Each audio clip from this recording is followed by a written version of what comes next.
This is the book, Little Miss Naughty. Are you ever naughty? Sometimes, I bet. Well, Little Miss Naughty was naughty all the time. She awoke one Sunday morning and looked out of the window. Looks like a nice day, she thought to herself, and then she grinned and rubbed her hands. And she grinned. Looks like a nice day for being naughty, she said, and rubbed her hands.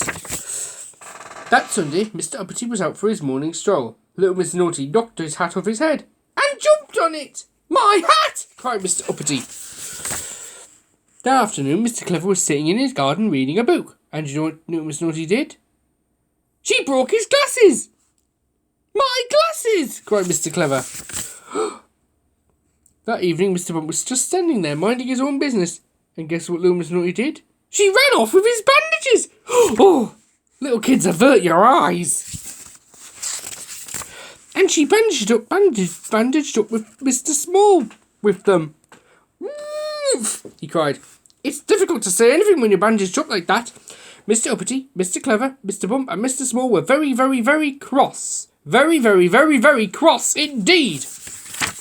Oh, what a wonderful Sunday, giggled Little Miss Naughty as she walked along. And it isn't even bedtime yet. First thing on Monday morning, the Mr. Men had a meeting. Something has to be done, announced Mr. Uppity, who had managed to straighten his hat. They all looked at Mr. Clever, who was wearing his spare pair of glasses. You're the cleverest, they said. What's to be done about Little Miss Naughty? Mr. Clever thought. He cleared his throat and spoke. I've no idea, he said. I have, piped up Mr. Small. I know what that naughty little lady needs, he went on, and I know who can do it, he added. What? Asked Mr. Uppity. Who? Asked Mr. Clever. Aha, chuckled Mr. Small, and went off to see a friend of his. Somebody who could do impossible things. Somebody who could do impossible things like making himself invisible.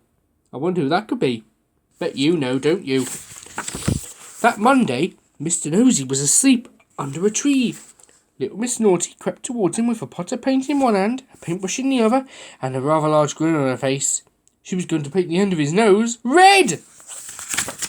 But, just as she was about to do the dreadful deed, something happened. Tweak! Somebody tweaked the nose. Somebody she couldn't see tweaked the nose. Somebody invisible. But who? I wonder who. Ouch! Cried Little Miss Naughty, and dropping the paint and paintbrush, she ran away as fast as her little legs would carry her. On Tuesday, Mr. Busy was rushing along. As usual, Little Miss Naughty, standing by the side of the road, stuck out her foot. She was going to trip him up, head over heels and heels over head.